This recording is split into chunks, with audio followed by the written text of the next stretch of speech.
Welcome to the Wild and Curious podcast, a show that's part travel, part feminism, and completely inspired by extraordinary women worldwide. I'm Theresa Christine. And I'm Suzanne Schmedding. Well, to compare hiking in Los Angeles to trekking in Nepal is totally insulting. Reasonable. Oh, okay, right. Insulting. Yes. Very insulting. That's what I was going to say too. I will admit, going to Runyon Canyon or like Griffith Park, which we've done before, it's a good workout, but it's like 2 hours and then you're sitting at home and you've showered and like that's it. Yeah, right. You don't like go get a smoothie and, bathe your dumb dog, Oscar. Have you ever done like a full-on backpacking trip where you carried stuff on your back? I have carried a backpack with trail mix on my back, and that's all about trail it. Mix. Yeah, just all trail mix on I don't know, a spare bottle of water or something. What about you? Have you done one of those things? Only once in my life. Oh, I did it in high school with my Girl Scout troop. We set up our tents in just like the tiniest little bit of ground that was slightly lower than the rest of the ground around it. So when it rained that night, we all woke up in just a puddle of water. And I'm pretty sure we called it all short. After that, we were like, this is not enjoyable. I would love to do a really full-on serious trek. Yeah, I think you know that I would like to hike Machu Picchu one day, which is in Peru. I think the goal or the end of it is just the fact that you have accomplished or that you have finished it. You've done the hike, you've seen the sights, and you've had your breath taken away. And that's why we're speaking today with Bishnu Thapa, who is the head of guiding for OneSeed Expeditions Nepal. She worked as a porter for 3 years, got her master's studying how adventure tourism empowers women, and she is currently a trekking guide.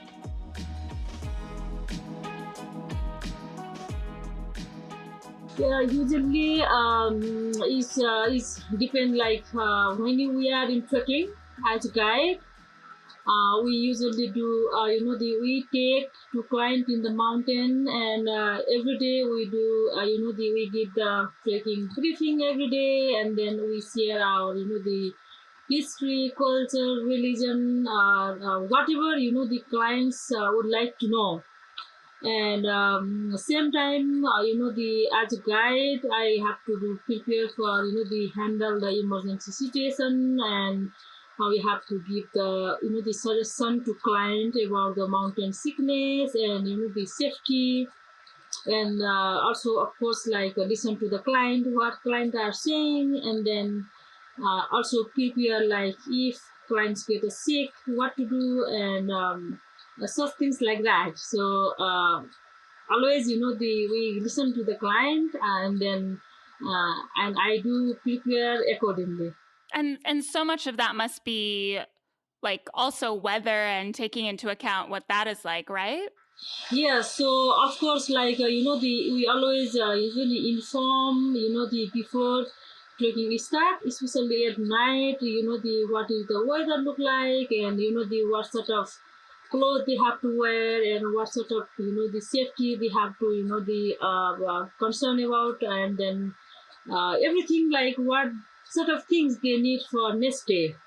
And sometimes when they are in altitude area, and we have to prepare accordingly. Usually we say that for instance they have to they walk slowly, and then they wear proper equipment, and so they need to walk slowly and such kind of things, and clients understand. This sounds like such an incredible job and a ton of responsibility. You have to have a really wide base of knowledge. What inspired you to get into being a guide in the first place? Yeah, so before how I inspired to become a guide, if I share story how I did participate in trekking sector, I grew up in countryside, and when I studied higher secondary school, I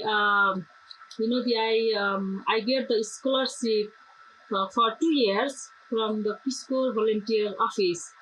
And that time, the Peace Corps taught of English, and then I complete like 2 years higher secondary school, and then I asked to our teacher, Peace Corps from US, and then I asked him like whether he knows someone here that I can work with in Nepal. And then after I complete my higher secondary school, and my family, they couldn't support for my education, further education, and I really wanted to continue my study.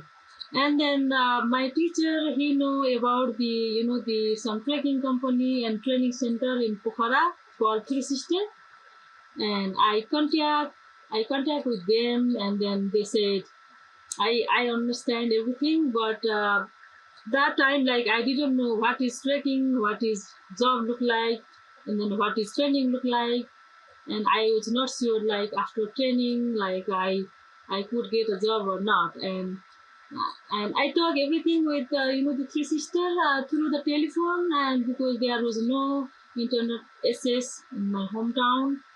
And then later I talk with my mother family that I want to the go to the some city area for job and education, but my mother and family like didn't want to send me because I'm girl, unmarried, and then it is not very safe to go.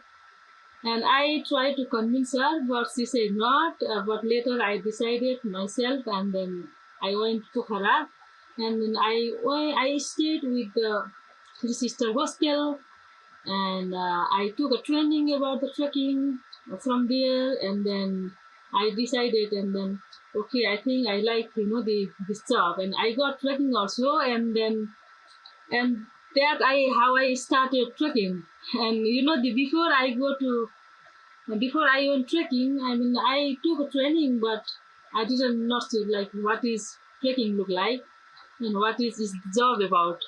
But when I work, and then I knew like what is trekking. And at the beginning, I started as my job as porter. So with porter, I did around 3 years. What was the actual training of becoming a porter and becoming a guide like?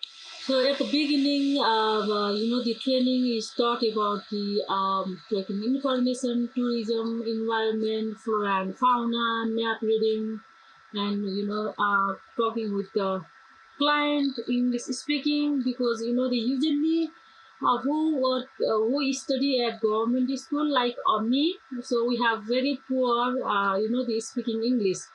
So in this class, first aid and handle emergency situation, and trekking is all about this topic. You mentioned that your mom didn't want you to go to training for this. What were people thinking when you started out in this line of work? Was everyone the same? They were like, "Oh, don't do this."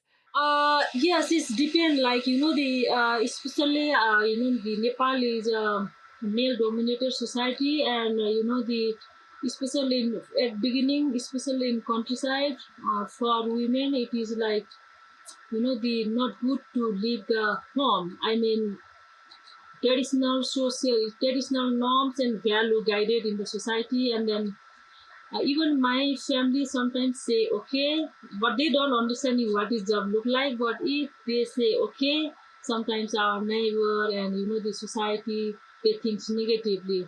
Like for example, like women in our hometown is like that. Like when in 10 years ago, like if women go to outside, the after the dark, and people think negatively, and they talk, they talk like, oh, this woman maybe is impure and like this. But when I, when I moved to Pokhara, and I decided myself, and then when I began trekking, and I found is exactly the similar. The in the on the way sometimes male guide also like they said, oh, this job is for the male, and women are too weak for the work as trekking, and then you are quite educated and you can do other kind of work. And they have like very different attitude, and then they want to insult it, teasing like this, and then many people on the way, like the guest house or the neighbor, they are just looking what this is doing, or whether she is the guide or not, and something like that. So in Nepal, because of the traditional, the values, culture, and always, the women need to stay at home, look after the children, the cooking, washing, or working in the field. And this is job is like it's very public, so people have the different. Yeah, and you're like spending the night other places when people think you should be at home instead, right? Mm-hmm. And so trekking in Nepal is it's a very well paid position as well, right?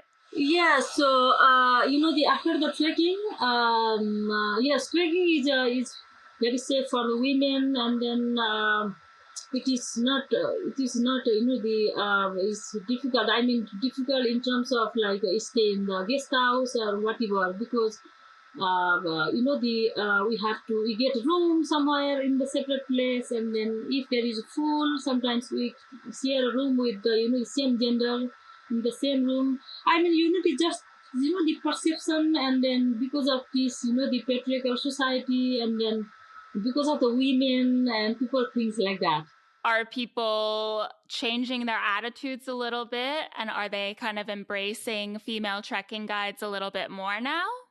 Yes, exactly. This is very good question. So nowadays, the after the 10 years, and I have seen in the field and also in the everywhere, like the number of female are increasing, and then they are more inspired by themselves, and they decide themselves like what they wish to do, and then the number are increasing nowadays, and the perception like what people thinks the towards working women as trekking, this has just changed now. This changing, not the 100% changing, but it's a lot. So people understanding very well now. Oh, that's really good to hear. Mm-hmm. Yeah, that's amazing. I love hearing that.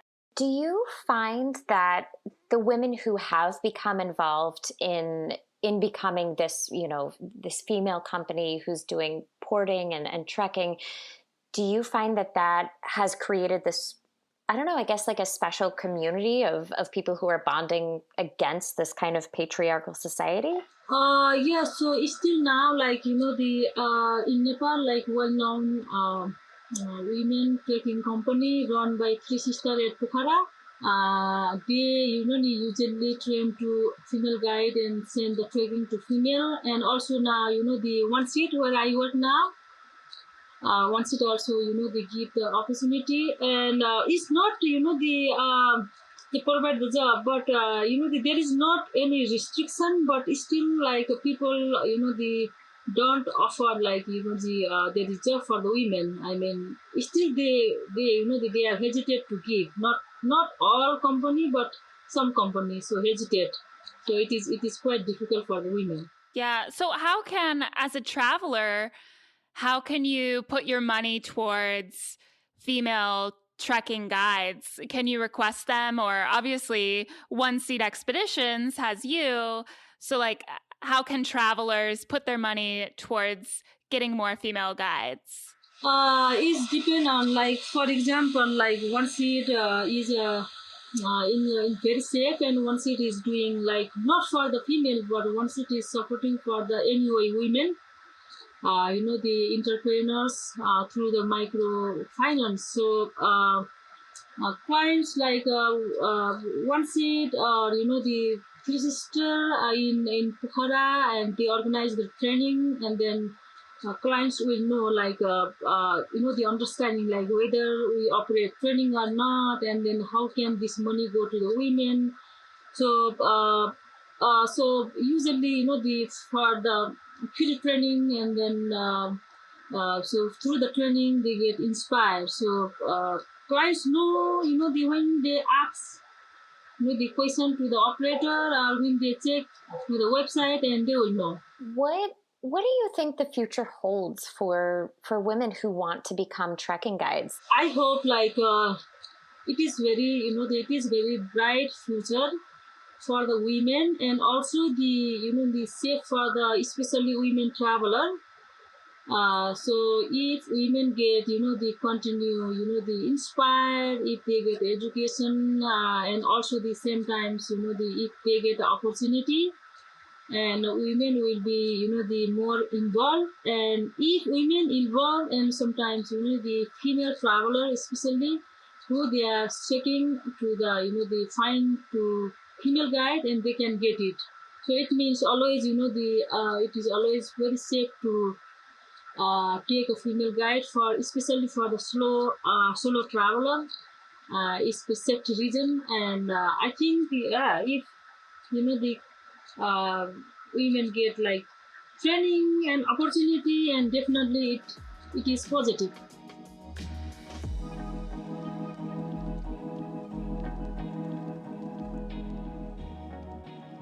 She wanted to do this thing.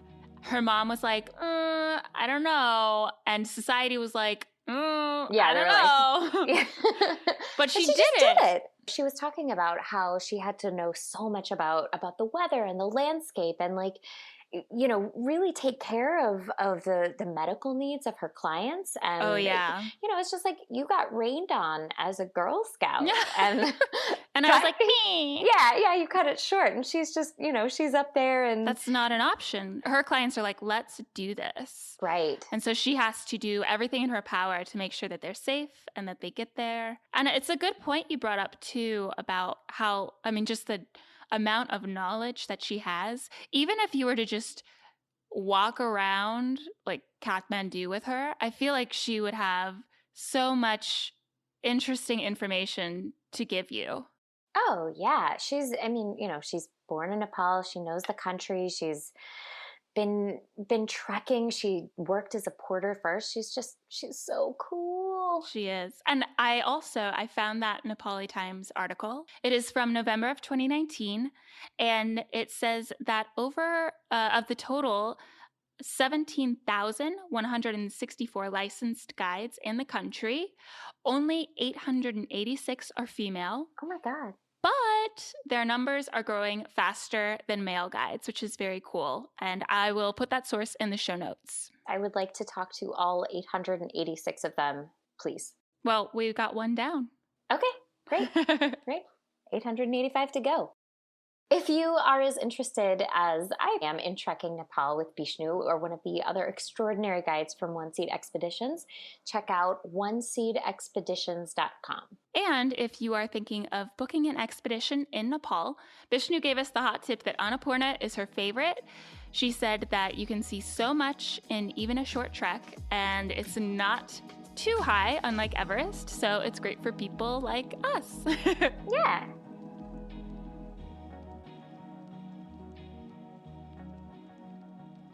You've been listening to the Wild and Curious podcast, hosted by me, Theresa Christine. And me, Suzanne Schmedding. If you've enjoyed this episode, there's more where this came from. Subscribe to the Wild and Curious podcast wherever you listen to your favorite podcast. You can also follow along with our adventures on Instagram. Our handle is @_the Wild and Curious _, and we will also put that in the show notes for you. We are always looking for extraordinary women to talk to you on our show. If you have someone in mind, or you are that someone, go to thewildandcurious.com to let us know.